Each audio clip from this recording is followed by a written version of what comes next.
Hello student, Vipin classes exam में आप लोगों का स्वागत है। आज हम त्रिकोणमिति के जो शेष सवाल रह गए हैं यानी 32 से यानी 32 नंबर से हम स्टार्ट करेंगे और आपको समझाएंगे। बहुत ही आसान सवाल है। उम्मीद है आप लोग खुद यहाँ पे देख के कर सकते हो। जो बच्चे अभी पढ़ाई स्टार्ट नहीं कर रहे हैं, जो वक्त चला गया उस पर फोकस ना करें, जो वक्त है उस पर फोकस करें। कहते हैं जो चला गया हम उस पर फोकस करके हम परेशानी ही होंगे, लेकिन जो है आने वाला कल हम उसको देखेंगे कि क्या है हमारे पास। ठीक है, तो आप परेशान ना होइए। जब अभी भी आपके पास पूरा वक्त है, आप हाई स्कूल का कोर्स पूरी तरह से तैयार कर सकते हैं। बस आपकी थोड़ी सी लगन और निष्ठा की जरूरत है। ठीक है, तो आप आसानी से कॉन्सेप्ट आप पूरा मतलब पूरी हाई स्कूल की मैथ जो है वो कंप्लीट कर सकते हैं।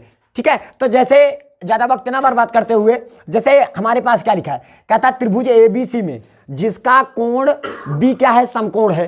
कोण B क्या है, समकोण है। ध्यान देना बात को, कोण B क्या है, समकोण है। तो हम एक समकोण त्रिभुज की रचना करेंगे। किसकी रचना करेंगे, समकोण त्रिभुज की रचना करेंगे। और देखिएगा, ये देखिए ये समकोण हो गया और ये वाला कोण कितना का है, 90 अंश का हो गया। और यहाँ पे नाम क्या लिखा जाएगा, B नाम लिखा जाएगा। और यहाँ पे हो जाएगा A और यहाँ पे हो जाएगा C। इतनी बात सबको समझ में आई। अब बताइए कोण B के सामने वाली भुजा क्या होती है, कर्ण।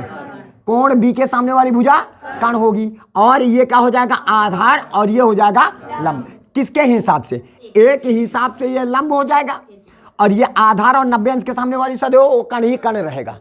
कर्ण में कोई बदलाव नहीं होने वाला है। और जब C का है तो C के हिसाब से सामने वाला लंब हो जाएगा और ये आधार हो जाएगा और ये क्या हो जाएगा, कर्ण हो जाएगा। अब बताइए हमारे पास AB बराबर कितना दिया गया है, AB बराबर हमारे पास 24 दिया गया है, यानी 24 सेंटीमीटर दिया गया है।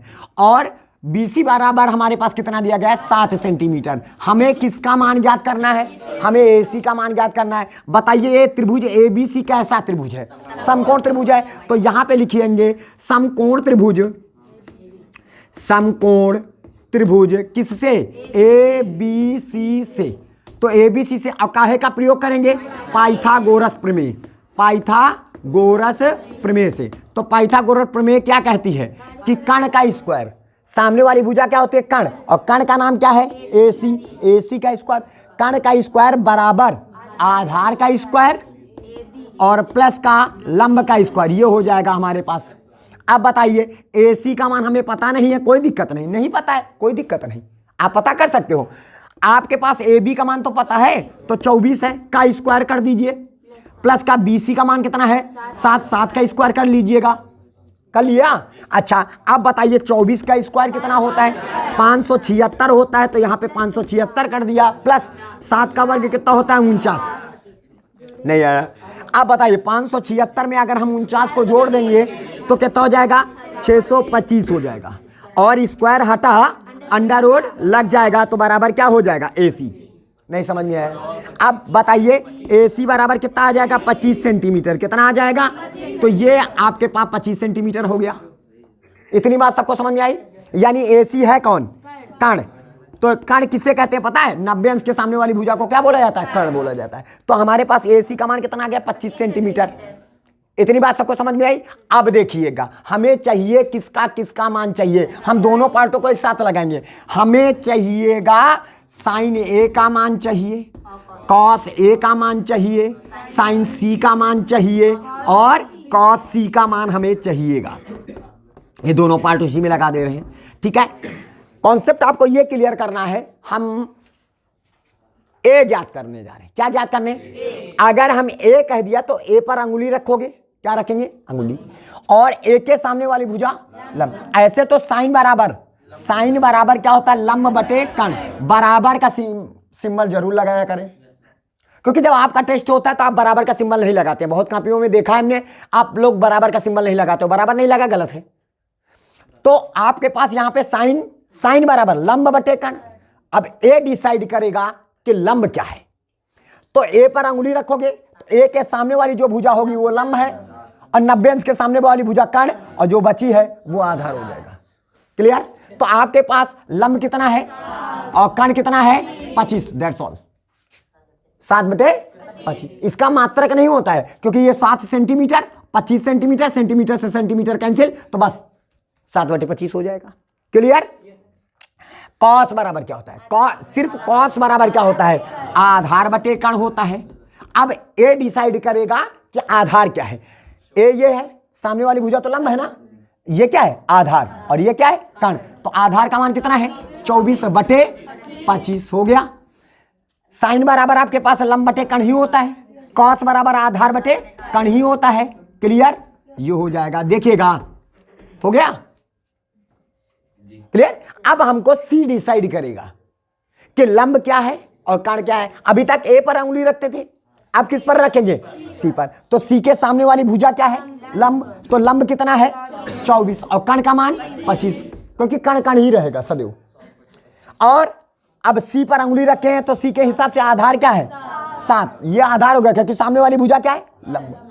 ठीक है, ये लंब है और ये आधार है। तो आधार कितना है 7/25, ये हो जाएगा आपका आंसर।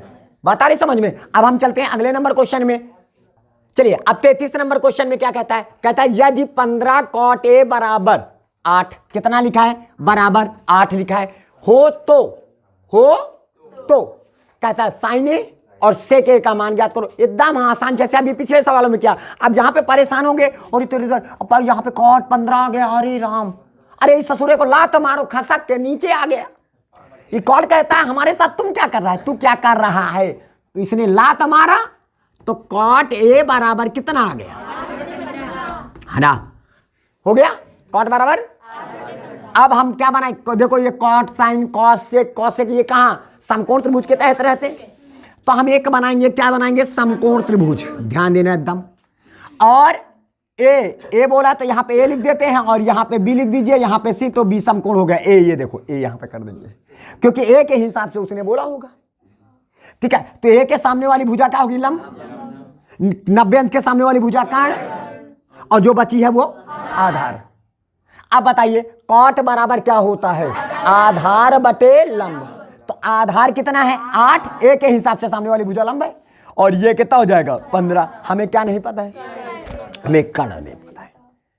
अब ये त्रिभुज कैसा है, समकोण त्रिभुज। कैसा त्रिभुज है, क्योंकि समकोण त्रिभुज किसे कहते हैं, वह त्रिभुज जिसका एक कोण 90 अंश हो उसे समकोण त्रिभुज कहते हैं, उसे समकोण त्रिभुज कहते हैं। तो यहां पे लगा लिखेंगे समकोण त्रिभुज, समकोण त्रिभुज ए बी सी से काहे का प्रयोग करेंगे, पाइथागोरस प्रमेय का प्रयोग करेंगे। पाइथागोरस प्रमेय से आई बात समझ में। अब 90 अंश के सामने वाली भुजा कण का स्क्वायर, कण का नाम क्या है AC का स्क्वायर बराबर आधार का स्क्वायर और प्लस का लंब का स्क्वायर यानी BC का स्क्वायर हो गया। अब बताइए हम यहां पे AC स्क्वायर लिख दिया, AB का मान कितना है का स्क्वायर कर दिया, BC का मान कितना है 15 का स्क्वायर कर दूं।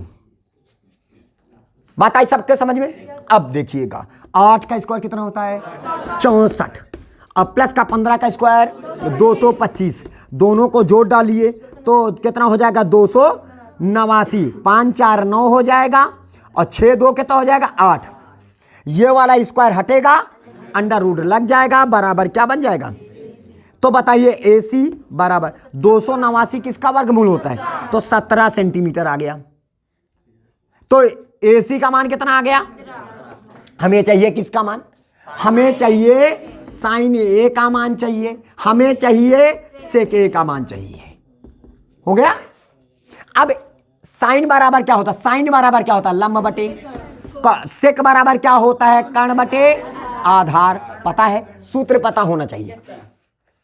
साइन बराबर लंब बटे कर्ण और सेक बराबर कर्ण बटे आधार, ये सूत्र है हमारा। आप बताइए ए के हिसाब, ए आया ना, ए पर अंगुली रखेंगे, सामने वाली भुजा लंब, 90 अंश के सामने वाली भुजा कर्ण और जो बची आधार। तो लंब का मान कितना है, कर्ण का मान कितना है 17, क्लियर।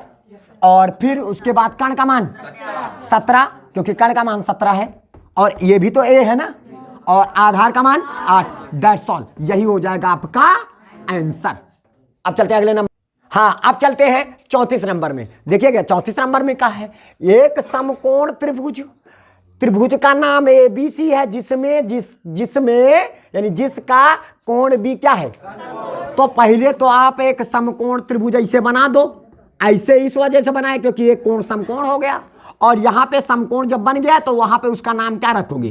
बी, और इसका नाम ए और इसका नाम रख दीजिए सी। फिर ए और सी किसी को रखिए, कोई दिक्कत नहीं है। यदि tan ए बराबर का है, का दिया गया है बाबू? ए राजा बेटा, tan ए बराबर एक, इसके नीचे कुछ नहीं है एक। कक्षा 7 में आप लोगों ने बताया पढ़ा होगा कि जितने भी परिमेय संख्याएं हैं, सभी परिमेय संख्या, जितने भी पूर्णांक हैं, जितने भी पूर्णांक है, सभी पूर्णांकों को परिमेय संख्या में बदलिए तो सबके नीचे आप क्या कर देते थे? तो सबके नीचे एक रहता है, एक आ गया। इतनी बात सबके समझ में आई? तो अब इससे ये साबित हो गया tan बराबर क्या होता है? लंब बटे आधार। tan बराबर, और नाम का है ए, तो ए के सामने वाली भुजा क्या होगी? लंब। ए के सामने वाली भुजा क्या होगी? लंब। और लंब का मान कितना है? एक। और आधार का मान कितना है? एक, क्योंकि लंब बटे आधार। ये tan का सूत्र होता है। tan बराबर क्या होता है? लंब बटे। त्रिभुज कैसा है?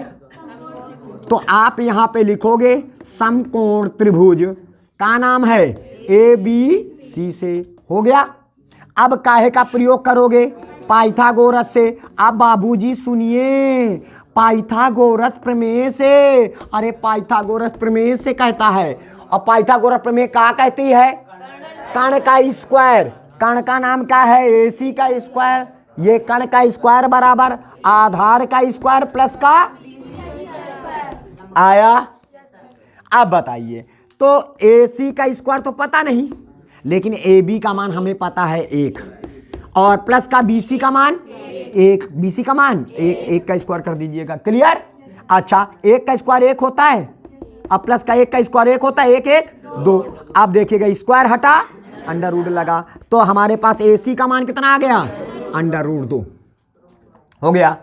और हमें किसका किसके किसके किसके मान की जरूरत पड़ेगी? हमें साइन ए के मान की जरूरत पड़ेगी, और हमें कॉस ए के मान की जरूरत पड़ेगी। साइन बराबर क्या होता है? लंब बटे कण। कॉस बराबर क्या होता है? आधार बटे कण। ये होता है, ध्यान दीजिएगा।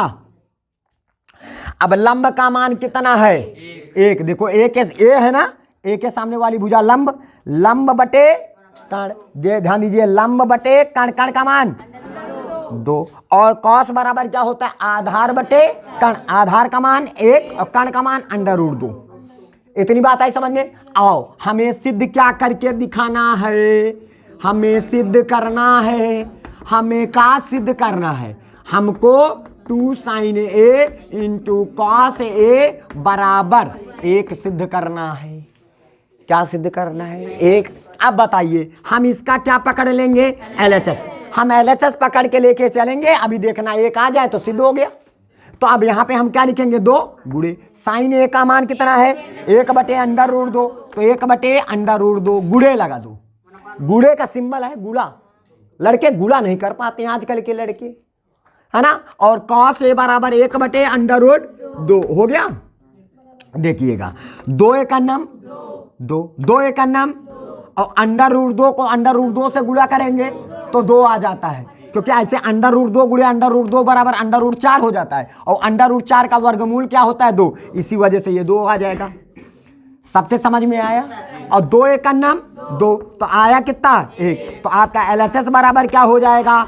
RHS। दैट्स ऑल, यही हो जाएगा आपका प्रूफ। अब चलते हैं अगले नंबर में। चलिए, अब आते हैं अगले नंबर सवाल में। अगला नंबर का कहता है, ए बाबू राजा सुनो, त्रिभुज ABC में, त्रिभुज जिसका कोण विषम कोण है, तो इससे साबित हो गया कि त्रिभुज ABC कैसा है? tan A बराबर 1 बटे अंडर रूट 3। तो निम्नलिखित के मान ज्ञात करो, यानी इसका मान ज्ञात करना है और इसका मान ज्ञात करना है। बहुत ही आसान सवाल है। सबसे पहले तो आप क्या बनाओगे? एक समकोण त्रिभुज बनाओगे, और B क्या है? समकोण है, तो यहां पे B लिख देना, और यहां पे A, तो यहां पे C। अब बताइए, हमारे पास क्या दिया गया है? हमें tan A बराबर 1 बटे अंडर रूट 3 दिया गया है। दिया गया है ना। तो tan बराबर क्या होता है? लंब बटे आधार।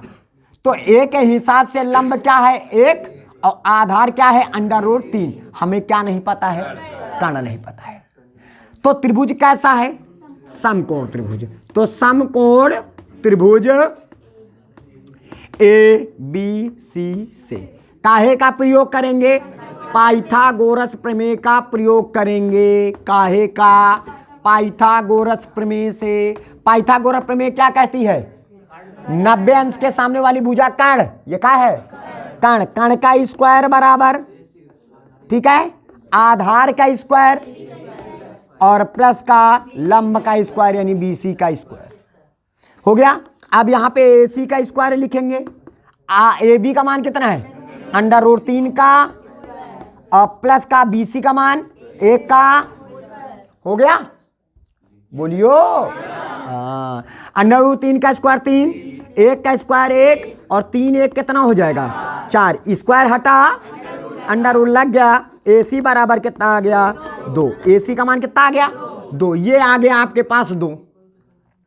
समझ में आ रहा है? ये फिगर पर ध्यान दीजिएगा, दिखाई पड़ा? अब हमें किनके मान की जरूरत पड़ेगी? हमें sign A, cos E, cos A, sign C, cos A, sign सी, इन सभी के मानों की जरूरत पड़ेगी। तो चलिए, हमें मान की जरूरत पड़ेगी, साइन ए के मान की जरूरत पड़ेगी और हमें मान की जरूरत पड़ेगी, साइन सी के मान की जरूरत पड़ेगी और हमें कॉस ए के मान की जरूरत पड़ेगी और कॉस सी के मान की जरूरत पड़ेगी। चलिए, अगर जरूरत पड़ेगी तो अजरूरत की समस्या को दूर करते हैं। अब बताइए, साइन बराबर क्या होता है? साइन बराबर क्या होता है? लंब बटे कर्ण। कॉस बराबर आधार बटे कर्ण। याद रखना, ये सूत्र है। साइन बराबर लंब बटे कर्ण, कॉस बराबर आधार बटे कर्ण, साइन बराबर लंब बटे कर्ण, कॉस बराबर आधार बटे कर्ण। समझ में आया? अब बताइए, अब यहां पे समझना बात को। अब लंब का मान कितना है? ए के हिसाब से, ए के हिसाब से तो ए पर अंगुली रखेंगे। ए के सामने वाली भुजा लंब और कर्ण का मान 2। ये देखिए, कर्ण का मान कितना है? 2। और फिर इसके बाद आ जाइए, आधार का मान देखो, ये लंब है तो ये क्या है? आधार। आधार का मान √3 बटे कितना? कर्ण का मान 2। आई बात समझ में? इधर आ जाइए, साइन। अब सी देखो, अब सी आ गया, अब ए नहीं आया। क्या आया? सी आया। अब ये देखो, सी पर अंगुली रखेंगे तो सामने वाली भुजा क्या होगी? लंब। सी पर अंगुली रखेंगे तो सी के सामने वाली भुजा लंब होगी। तो लंब का मान कितना है? √3। कर्ण का मान कितना है? 2। और इधर आ जाइए, और आधार का मान 1 और कर्ण का मान 2। ये हो गया हमारे पास वैल्यू। सबको समझ में आया? ये हमने वैल्यू निकाल लिया। साइन ए का मान, कॉस ए का मान, साइन सी का मान, कॉस सी का मान हमारे पास मिल गया। आ रहा है? अब हमें चाहिए किसका मान चाहिए? हमें क्या किसका मान चाहिए? हमें कहता है sign A cos C plus cos A और साइन सी का मान हमें चाहिए। पहला पार्ट। कौन सा पार्ट? अब बताइए, साइन ए का मान हमारे पास कितना है? 1/2। गुणे लगा दो। कॉस सी का मान कितना है? 1/2। 1/2 कर दो, प्लस लगा दो। कॉस ए का मान हमारे पास √3/2 कर दीजिएगा, गुणे। और साइन सी का मान √3/2। बहुत बच्चे गुणा नहीं कर पाते हैं। आजकल के बच्चे नालायक नहीं, खलनायक बन गए हैं। ये ससुरे खलनायक का रोल कर रहे हैं। अब ससुरा क्या करता है? 1 का 1 से गुणा करके तो 1 लिख देता, 2 का 2 से गुणा करके 2 लिखता है। अब बताओ, खलनायक ना कहा जाए तो इनको कहा सुपरस्टार कहा जाए? तो 1 का 1 से गुणा करोगे 1 और 2 दूनी 4, 4 होता है। लड़के यहाँ बहुत गलती करते हैं। 1 का 1 से गुणा करोगे 1 और 2 का 2 से गुणा करोगे 4। प्लस का सिंबल लगा है, लगा लीजिए, हो गया।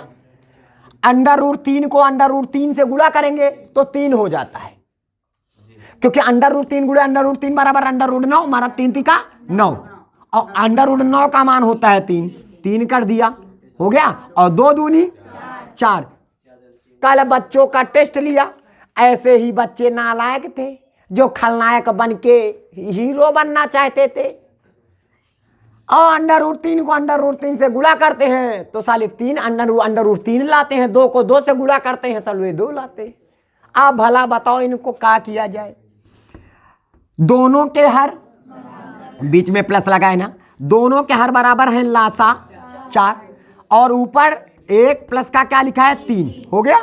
अब आ जाइए, तो 3 और 1 कितना हो जाएगा 4/4, 4 1 का नम 4, तो आपका जो आंसर तैयार होगा 1, कितना आया 1, यही हो जाएगा आपका आंसर, हो गया। अब अगला सवाल जैसे है, देखिएगा अगला सवाल जैसे दूसरा पार्ट इसी का ध्यान दीजिएगा, कहता है cos A cos C minus का साइन ए और साइन सी, ये कहता है, हो गया। अब देखिएगा, अब इसका मान ज्ञात करना है, चलिए इसका मान ज्ञात करके देखिएगा।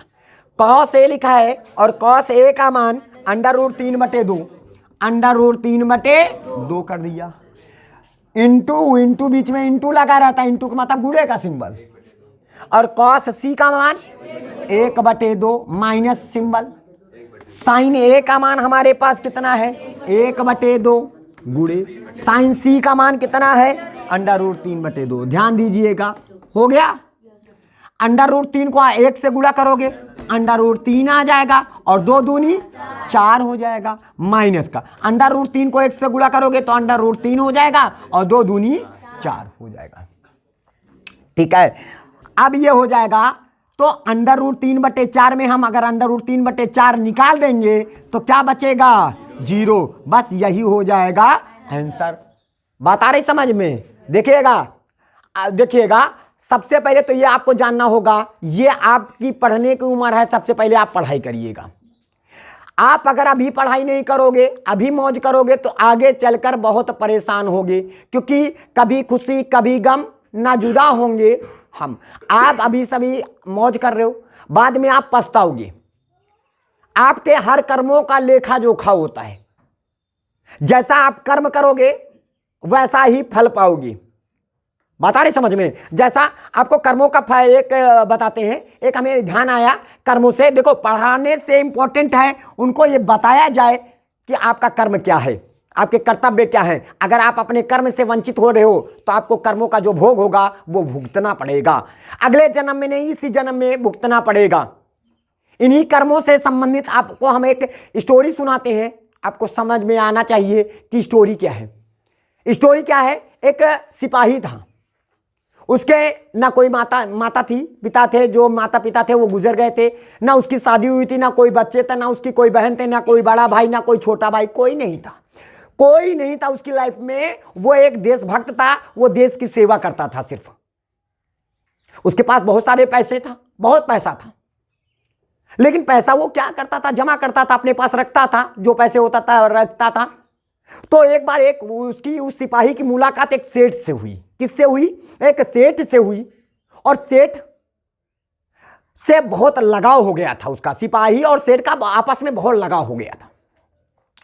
तो सेठ ने सिपाही से कहा, साहब आप अपना जितना भी धन है आप हमें दे दीजिए, मैं आपके धन को कहीं अच्छी जगह पर लगा के उससे 4 पैसे इनकम प्राप्त करेंगे, और जो इनकम प्राप्त होगा मैं आपको देता रहूंगा। पैसे रखने से तो नहीं बढ़ेंगे, लेकिन अगर हम उसी पैसों को कहीं लगा देंगे तो हो सकता है उससे 4 पैसे मिल जाए। सिपाही को यह बात बहुत अच्छी लगी, उसने सेठ पर भरोसा करके उस पैसे को दे दिया सेठ को। सेठ ने भी वैसा किया, लगा दिया, पैसे इन्वेस्ट कर दिया, ठीक है। कुछ दिन बाद लड़ाई हुई, सिपाही लड़ाई में गया अपने घोड़े पर चढ़कर, क्योंकि सिपाही जो था वो घोड़े पर चढ़कर लड़ाई करता था। घोड़े पर चढ़कर लड़ाई करने गया तो सामने आतंकवादी थे, और वो घोड़े को बहुत तेज ले जा रहा था, लेकिन घोड़े को रोकना चाहता था। आगे देख लिया था सिपाही की सामने आतंकवादी खड़े हुए हैं, हमारे दुश्मन खड़े हुए हैं, तो उसने घोड़े की लगाम को खींचा, घोड़े की लगाम को बहुत जोर से खींचा ताकि घोड़ा रुक जाए, लेकिन घोड़ा थोड़ा बहुत अनियड़ था, बहुत ही अनियड़ था। लेकिन घोड़ा रुका नहीं, रोका जैसे ही लगाम खींचता गया, घोड़ा और तड़तड़ाता हुआ उसके शिविर में, आतंकवादियों के शिविर में, यानी उसके दुश्मन के शिविर में घुस गया। घोड़े ने उसके साथ अत्याचार किया, कपट किया, लगाम खींच रहा था लेकिन घोड़ा रुका नहीं, उसके शिविर में घुस गया और उसके दुश्मन ने उस सिपाही की हत्या कर दी। सिपाही बेचारा वहीं पे मारा गया, वहीं मर गया। जब ये बात उस सेठ को पता चली तो सेठ बहुत खुश हुआ, और दादा सारा पैसा हमारे पास है, ये साला अब हमारा हो गया। क्या हो गया? ये पैसा हमारा हो गया, क्योंकि उसके पीछे तो कोई था नहीं। कोई पीछे था? कोई नहीं था, कोई पीछे नहीं था। तो कहता है सारा पैसा उसका हो गया। तो वो बहुत प्रसन्न हुआ और उसका भी काम बहुत बढ़ गया, आगे बढ़ गया, धंधा बहुत आगे बढ़ गया, बहुत चालू हो गया था, पैसे बहुत आने लगे। कुछ दिन बाद उसकी खुशी दोगुनी हो गई, खुशी दोगुनी हो गई और उसके घर एक पुत्र ने जन्म दिया। किसके घर? उस सेठ के घर में एक पुत्र ने जन्म दिया, और पुत्र बहुत संस्कारी, बहुत सभ्य था, बड़ा बुद्धिमान था, बहुत ही बुद्धिमान था सेठ। सेठ का जो पुत्र था बहुत बुद्धिमान था, बड़ा हुआ, सेठ ने उसको अच्छी शिक्षा दीक्षा दी, उसको वो काबिल बना दिया, उस काबिल बना दिया। और सेठ जब बच्चा बड़ा हो गया तो उसकी शादी भी कर दिया, बहुत धूमधाम से शादी किया।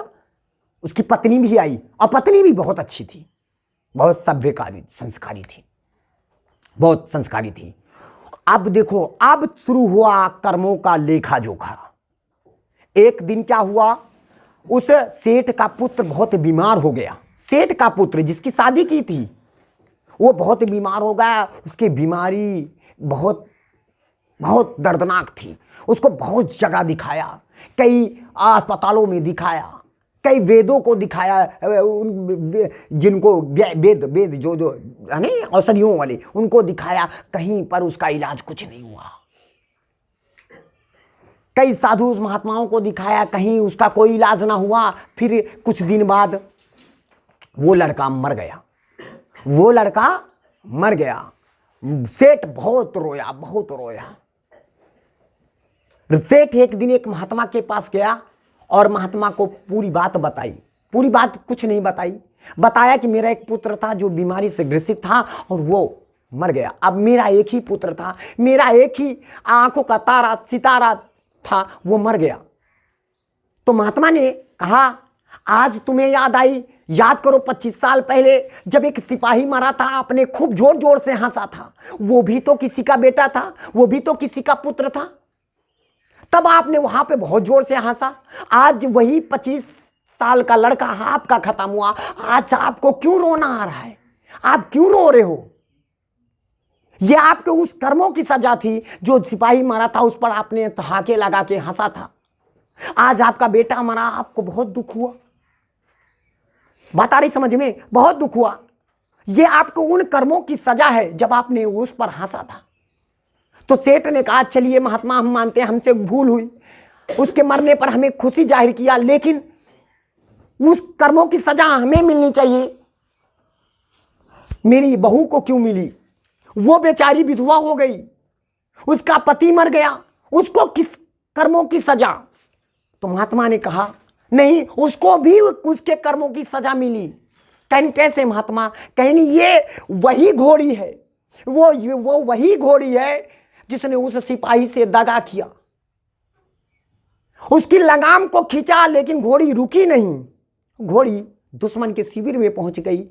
इसी घोड़ी की वजह से, इसी घोड़ी की वजह से वो सिपाही मारा गया। अगर घोड़ी की लगाम खींचा, अगर घोड़ी वहीं पर रुक जाती तो ये सिपाही ना मारा जाता, लेकिन घोड़ी की लगाम खींचते ही घोड़ी रुकी नहीं, घोड़ी आगे पहुंचती चली गई है। और यही घोड़ी आज इसकी पत्नी बन के जन्म ली, और आज ये मर गया। आज उनकी कुकर्मों की सजा विधवा बन के ये पूरी जीवन व्यतीत करेगी और उसको याद करेगी, पल पल याद करेगी। जिस प्रकार जब ये मर रहा था, जब इसने लगाम खींची, घोड़ी नहीं रुक रही थी, घोड़ी पर पूरा लगाम खींचा नहीं रुक रही थी, आज उसको बार बार घोड़ी को याद करता रहा कि काश घोड़ी अगर रुक जाती तो हम ना मारे जाते। आज वही लड़की अब इसको पूरी ताउम्र याद करेगी, सोच सोच कर कि मेरा पति मर गया। कहते हैं यही है कर्मों की सजा। कर्मों की जो सजा, कहने का मतलब है जो आपके ये जो कर्म है, क्योंकि सबसे बड़ी प्रधानता होती है कर्म। आपका कर्म जो है, पढ़ाई करना आपका कर्म है तो आप पढ़िए, नहीं तो इन कर्मों की सजा आपको इसी जन्म में मिलनी पड़ेगी। आप अपने माता पिता से चोरी कर रहे हो, गलत बात है। आपके माता पिता आपके ऊपर बहुत भरोसा करते हैं, वो मजदूरी करते हैं, लेकिन आपको अच्छी शिक्षा दीक्षा देने की कोशिश किया करते हैं। वो ये सोचते हैं कि मेरा बेटा मेरे जैसा नहीं बनना चाहिए। आजकल का लड़का ऐसा है, जैसे एक बार क्या हुआ, आजकल का लड़का कैसा है, हमने एक लड़का दिया, एक लड़के से पूछा, उसमें बहुत सारी फोटो लिया हमने, कम से कम 25 फोटो यानी 10 फोटो लिया हमने। उन 10 फोटोओं में हमने कटरीना, ऐश्वर्या और सलमान, आमिर और बहुत सारे हीरो की फोटो डाली, और उस फोटो के साथ हमने एक फोटो और जोड़ दिया, अपनी उसके पिता की फोटो, उस लड़के के पिता की फोटो हमने जोड़ दिया। हमने उनको फेंटा और कहा कि बताइए बेटा ये किसकी फोटो है, ये आपका इसमें हीरो कौन है, आपका सुपर हीरो। और तो साला अपने पिता की फोटो पर वो नजरअंदाज कर दिया, ये कौन है, ये कौन है।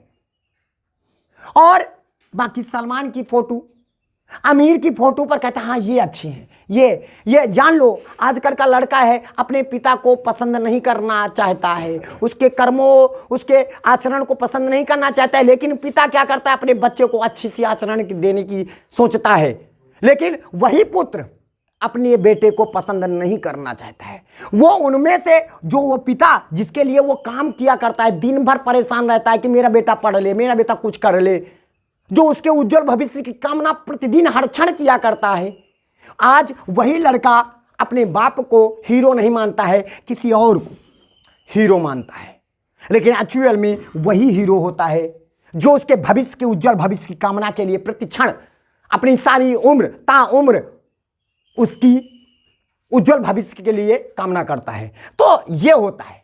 तो कहने का मतलब है कि आपको आपके पिता अच्छा बनाना चाहते हैं, आपको हीरो बनाना चाहते हैं, तो आप हीरो बनिए उनकी नजर में, पढ़िए, पढ़ के हीरो बनिए। हम मानते हैं, कहते हैं ना कि एक बेटा एक पिता, अगर एक पिता के 4 लड़के हैं, एक पिता के 4 लड़के हैं, तो वो पिता चारों लड़कों को अच्छी शिक्षा दीक्षा, अच्छा रहन सहन, अच्छा बात करने का तरीका, अच्छा कपड़ा जूते मूजे सब पहनाता है चारों पुत्रों को अच्छी सी शिक्षा दीक्षा, अच्छा जो उसको आवश्यकता है वो आवश्यकताओं की पूर्ति करता है। लेकिन जब यही 4 पुत्र अच्छी सी जॉब पा जाते हैं, तो वो चारों पुत्र अपने पिता की देख रेख नहीं कर पाते हैं, लेकिन वो अकेला पिता उन चारों पुत्रों को अच्छी शिक्षा दीक्षा देता है, अच्छा सा कपड़ा, अच्छा सा रहना, अच्छा सा खाना सब देता है। लेकिन जब 4 पुत्र बड़े होते हैं तो वही अकेले पुत्र को 4 पुत्र नहीं कर पाते हैं। अगर पिता कपड़े मांगते हैं तो कपड़े नहीं मिलते हैं पिता को, वो 4 पुत्रों से। लेकिन जब पुत्र कभी मांगता था तो वो फटी बनियान पिता पहनकर बुरी जिंदगी बिता देता है, लेकिन अपने पुत्र की फटी बनियान नहीं देख सकता है। बात आ रही समझ में? तो कॉन्सेप्ट ये होता है कि कम से कम हम अपने माता पिता की इज्जत तो कम से कम करें। तो उनकी वो सोचे होते हैं कि अगर पिता हमारा फावड़ा चलाता है तो पिता कभी ये नहीं सोचेगा, कोई पिता ये नहीं सोचेगा कि मेरा पुत्र भी फावड़ा चलाए, कभी कोई पुत्र नहीं पिता सोचेगा। वो ये सोचेगा कि मेरा पुत्र कम से कम मुझसे बड़ा हो। और लड़का क्या सोचता है, वो ससुराल सूट बूट पहन के, अच्छा कपड़ा पहन के देखता है कि पिताजी की फटी बनियान है, फटा शर्ट है, फटी नेकर है, लेकिन नजरअंदाज करके आगे बढ़ जाता है। लेकिन कभी सोचो, अगर पिताजी के पास तुम्हारे पैसे हैं तो कभी भी आपके पिताजी आपको फटा कपड़ा कभी नहीं पहनाएंगे, ना फटे जूते, ना फटे बनियान, ना कुछ भी फटा नहीं होगा। लेकिन जब आप कमाने लगते हो, तो एक पुत्र जब कमाने लगता है तो फिर पिताजी फटी बनियान और फटी कपड़े, फटी कमीज में घूमा करते हैं, हम नज़रअंदाज कर देते हैं। ये होती है पिता का प्यार। ठीक है, चलिए हम आगे अगले क्वेश्चन में चलते हैं। अगला क्वेश्चन क्या कहता है, देखिए अगला 36वां नंबर क्वेश्चन क्या कहता है, यदि कोण ए और कोण बी न्यून कोण हो। न्यून कोण का मतलब होता है कोण ए और कोण बी का मान 90 अंश से कम है। मतलब कोण ए जो है और कोण बी, न्यून कोण का मतलब क्या होता है, वह कोण जो 0 से अधिक तथा 90 अंश से कम होता है, उस कोण को क्या बोला जाता है, न्यून कोण कहा जाता है। क्या बोला जाता है, न्यून कोण बोला जाता है। तो अब ए और बी दोनों न्यून कोण है, तो कहता है जहां कॉस ए बराबर का दिया गया, कॉस बी दिया है कॉस ए बराबर क्या, कॉस बी दिया गया है। हो गया। अब ए और बी कैसे हैं, न्यून कोण है। अच्छा बताइए, न्यून कोण, इसका मतलब ए कैसा है, न्यून कोण है, मतलब 90 अंश से कम। अच्छा बताइए, इसको हम 90 माइनस का ए कर दिया जाए, तो जब 90 माइनस का ए कर देंगे तो कॉस है तो कॉस ही रहना चाहिए। अब सोचिए यहाँ पे क्या होगा, क्योंकि साइन 90 माइनस का ए बराबर क्या होता है, कॉस ए, लिखा वही है। और साथ में देखो ए को हम 90 अंश से कम कर दिया, न्यून कोण भी बना दिया। नहीं समझ में आया? चतुर्थांश आप लोगों को पता है, साइन 90 माइनस का ए बराबर क्या होता है, कॉस ए। और इधर आ जाइए, और इधर भी वैसे करेंगे, तो बी भी न्यून कोण है, तो इसको भी हम 90 माइनस का बी करेंगे। 90 माइनस का बी क्यों किया, क्योंकि न्यून कोण होता है जो 90 अंश से कम होता है। तो कॉस है, और कॉस क्या बन जाएगा, साइन, क्योंकि अगर हम पढ़ेंगे तो साइन 90 माइनस का बी बराबर क्या होता है, कॉस बी। ये चीज और ये चीज वही लिखी है। अब बताइए, साइन से साइन खत्म, तुलना करो, साइन से साइन खत्म, तो अब आ जाएगा 90 माइनस का ए बराबर 90 माइनस का बी। तो 90 से 90 खत्म, माइनस का ए बराबर का हो जाएगा माइनस का बी, माइनस से माइनस खत्म, तो कोण ए बराबर, ये क्या है, एंगल है ना, कोण ए बराबर क्या हो जाएगा, कोण बी। दैट्स ऑल, ये हो गया हमारा प्रूफ। ठीक है, तो उम्मीद है आपको ये सारे क्वेश्चन आपको समझ में आए होंगे। ठीक है, तो जो भी बच्चे हमारे साथ नए जुड़े हैं प्लीज हमारे चैनल को सब्सक्राइब करें, लाइक करें और लोगों को बताइए। ठीक है, इसी के साथ हम आपसे लेते हैं अलविदा। जय हिंद, जय भारत।